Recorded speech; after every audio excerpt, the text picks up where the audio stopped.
क्या कह रहे हैं नरोत्तम मिश्रा, सुनते हैं। काफी दूर तक, हमसे दूर तक देखती है। दूसरा, जो कार्यकर्ता कोई पेट्रोल डाल रहा है, कोई मिट्टी का तेल डाल रहा है, जाम की कोशिश कल की, मैंने कल भी कहा था, मैं आज भी कह रहा हूं, संयम का समय होता है ये, और संयम से काम लें, धैर्य से काम लें। पार्टी फोरम पे अपनी बात रखें, सार्वजनिक रूप से नहीं।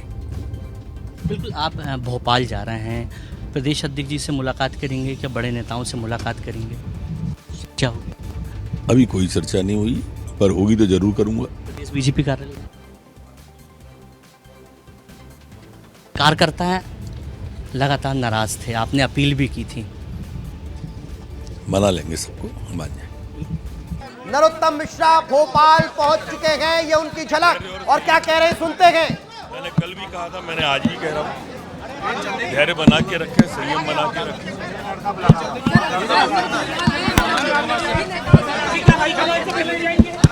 फिर एक बार सुनने की कोशिश करते हैं। तरीका है, और इसलिए पार्टी फोरम पे अपनी बात रखें। सर, बड़ी संख्या में कार्यकर्ता इस्तीफा दे रहे हैं। सर, बड़ी संख्या में कार्यकर्ता इस्तीफा दे रहे हैं। बड़ी संख्या में इस्तीफा दे रहे हैं कार्यकर्ता। मैं समझता हूँ, बात करेंगे तो मान जाएंगे, निवेदन करेंगे, जिला अध्यक्ष ने भी इस्तीफा दे दिया है। निवेदन करेंगे, मान जाएंगे। दिल्ली संगठन सर अध्यक्ष जी से भोपाल में क्या सबसे मिलेंगे भाई, किसी से परहेज नहीं, किसी से कोई नाराजगी। मुख्यमंत्री से कोई कार्यकर्ताओं में नाराजगी है सर? मना लेंगे उनको, मना लेंगे, मना लेंगे। आप देख रहे हैं कि मना, नरोत्तम मिश्रा इस वक्त कह रहे हैं कि सबको मना लिया जाएगा।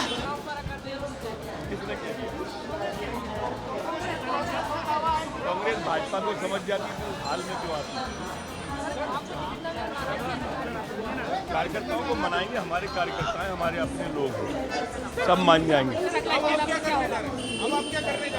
मैं अभी अब घर जा रहा हूँ, आराम करने जा रहा हूँ।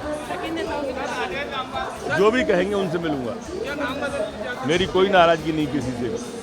हमने देखा है कि पार्टी फैसला लेने के बाद टिकट नहीं देती है। हाँ, कौन कह रहा है बदलने का? मैंने तो नहीं कहा।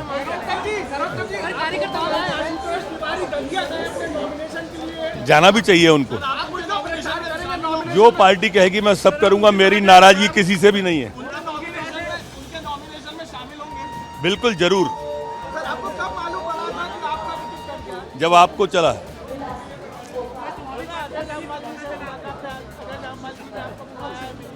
जिसने भी बुलाया मैं उसके पास जाऊंगा। सर, कांग्रेस कह रही है कि उन्होंने बड़ा दुर्भाग्य है नरोत्तम जी का और बीजेपी का कि उन्होंने उनका सही तरीके से पट्टे फैलाए और उनके लिए छेड़ा नहीं पार्टी ने।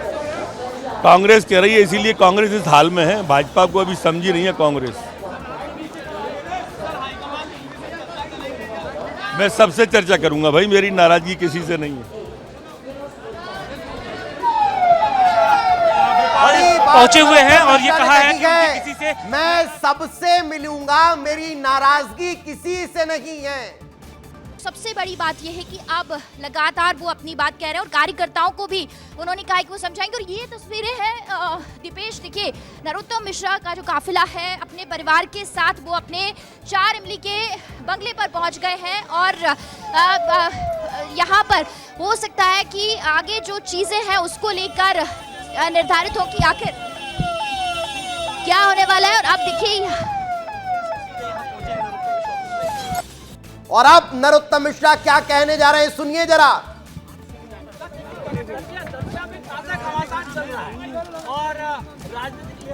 भैया थोड़ा अंदर तो जाने दो भाई। हमारे कार्यकर्ता हैं, मैंने कल भी निवेदन किया। राजा राम क्या करता है यार? मेरी धीरे नॉर्मल हो जाएगा, हमारे अपने कार्यकर्ता हैं, मान जाएंगे। आप सपोर्ट कर रहे हैं सर, आप सपोर्ट कर रहे हैं कि दिल से रिश्ता है नरोत्तम जी से, इसलिए अब सड़कों पर ही रहेगा।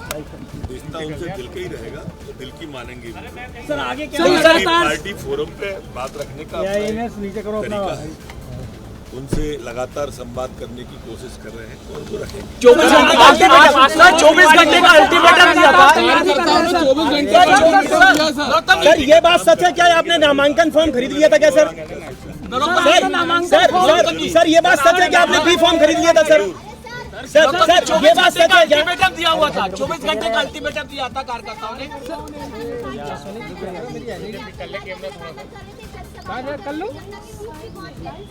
पार्टी जो करती है अच्छा करती है, अभी दूर तक देखती है। हम व्यक्ति तक सोचते हैं, अपने तक सोचते हैं, पार्टी सबकी सोचती है। अगर टिकट नहीं बदला गया तो हम बताएंगे कि आखिर हम समर्थक कैसे हैं। ये तमाम जो कार्यकर्ता कह रहे हैं, कार्यकर्ता है तो दो भाई। सर ये बात सच है कि आपने बी फॉर्म खरीद लिया था क्या सर? नामांकन फॉर्म ले लिया गया? तो सर रणनीति क्या है सर? आपकी मुस्कान में आगे की रणनीति तो काफी कुछ कह रही है। नहीं, पार्टी का काम करेंगे। सर आंखों में आंसू क्यों? सर आप आशुतोष तिवारी जी को सपोर्ट करेंगे? सर आशुतोष जो तिवारी है, आशुतोष तिवारी है, वो ये कह रहे हैं कि वह मेरे अभिभावक हैं और वह मेरा समर्थन करेंगे। क्या लगता है? सही कह रहे हैं सर।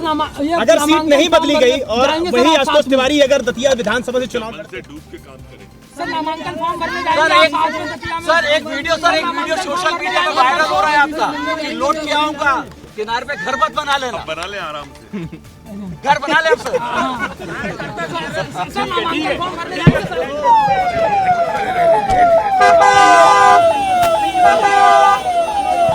वो शेर आपको याद होगा जो 2023 में चुनाव हारने के बाद नरोत्तम मिश्रा ने कहा था, लेकिन उन्होंने ये कहा गया कि पार्टी के लिए काम करूंगा, पार्टी के लिए काम करूंगा, कहीं कोई नाराजगी नहीं है। हाँ, मैंने नामांकन फॉर्म खरीद लिया था, नामांकन फॉर्म खरीद लिया था। अब जरा तस्वीरें देखिए, नरोत्तम मिश्रा जब अपने बंगले पर उतर रहे हैं तो कितनी बड़ी संख्या में कार्यकर्ता मौजूद है। नितिन यहाँ नितिन मेरा तो ध्यान रखते हैं। वो मेरा कैमरा नितिन काला वाला भैया नहीं भाई, आप भी बारह नेता की तरफ से कोई आश्वासन मिला? नहीं, कोई आश्वासन न मैंने मांगा है न मिला। अभी तक किसी से कोई बात हुई अमित शाह जी, नितिन नवीन जी? बिल्कुल नहीं, बिल्कुल नहीं। तो फिर सर कैसे ये कार्यकर्ता मानेंगे? मान जाएंगे, हमारे सर हमें दे देना अलग से। सर नॉमिनेशन में सर शामिल होने के लिए जाएंगे? जाएंगे जरूर।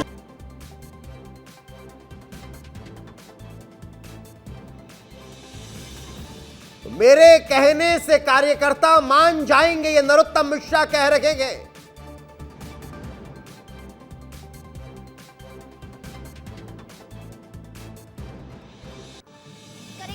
सर आप ये बताइए कि दुख होता है जब इतने बड़े स्तर पर तैयारियां करें, आप जनता के बीच पहुंच रहे थे, सर उनसे माफी मांग रहे थे और आपको पक्का विश्वास था कि पार्टी आपको टिकट जरूर देगी। मेरी अपनी जनता है, माफी मांगूंगा, क्यों नहीं मांगूंगा। सर लेकिन आपको ऐसा उम्मीद थी कि पार्टी आपके साथ ऐसा करेगी, आपको टिकट नहीं देगी? राजनीति में ऐसी सब चलने वाली चीजें हैं, ये इसमें कोई चौंकना नहीं चाहिए। सर आशुतोष तिवारी के साथ आप विधानसभा क्षेत्र में नजर आएंगे, प्रचार प्रसार कर नॉमिनेशन जब नामांकन फॉर्म भरा जाएगा तब आप साथ रहेंगे? बिल्कुल रहेंगे। सर अभी आपकी पार्टी फोरम पर बातचीत हुई है क्या? आप बड़े मुख्यमंत्री से आपकी बात हुई है, केंद्रीय नेतृत्व से बात नहीं हुई है? सर आपकी आंखें आज बहुत कुछ बयां भी कर रही हैं सर, क्योंकि दुख तो जरूर होता है, थोड़ा बहुत मलाल तो होगा ही। क्यों उठाऊं इसलिए लग रहा होगा। अगला कदम क्या होगा सर, क्योंकि पार्टी आपको क्या कोई बड़ी जिम्मेदारी देने वाली है या फिर आपका कोई अलग से कोई स्टैंड? कोई जिम्मेदारी की इच्छा नहीं है और पार्टी का काम करेंगे। सर आपको बहुत बड़ा रणनीतिकार हमेशा ही माना जाता रहा, क्योंकि आपने कई बड़े ऐसी चीजें हैं जिसमें आपने बहुत जिम्मेदारी के साथ चीजें की। सत्ता परिवर्तन में भी आपका बहुत बड़ा इन्वॉल्वेशन था, लेकिन अभी ये कहा जा रहा है कि एंटी इनकम्बेंसी थी या फिर सर्वे में आप कमजोर लग रहे थे, इसी वजह से हो सकता है। पार्टी ऊपर है, वो ज्यादा अच्छा देखती है। हाँ। अगला कदम क्या होगा सर, कार्यकर्ताओं को कैसे समझाएंगे, क्योंकि हो सकता है कि सर इसका नेगेटिव फीडबैक भी होता है। पार्टी का काम। हेलो सर पार्टी ने जो है आशुतोष तिवारी जी को टिकट दिया है, आप कैसे देखते हैं इसको? अच्छी तरह से तो देखिए ये हमारे साथ दीपेश सुना आपने? बिल्कुल बिल्कुल रंजना, हम एक्सक्लूसिव बातचीत सुन रहे थे, लेकिन अब जरा वो नारेबाजी सुना दीजिए रंजना, नारेबाजी सुना दीजिए रंजना। नारेबाजी देखिए यहाँ पर हो रही है, आपको सुना रहे हैं कि लगातार जो नरोत्तम मिश्रा जिंदाबाद के जो नारे हैं वो लग रहे हैं और जो दर्द है कहीं ना कहीं झलकता हुआ नरोत्तम मिश्रा के चेहरे से बिल्कुल, तो रंजना ने सुपर एक्सक्लूसिव बातचीत नरोत्तम मिश्रा से की और वो तमाम सवाल रंजना ने पूछे जो आपके और हमारे जहन में हैं। उन तमाम सवालों का जवाब नरोत्तम मिश्रा देते हुए नजर आए हैं और यही कारण है कि अब नरोत्तम मिश्रा ने लगभग तमाम कयासों से पर्दा हटा दिया है।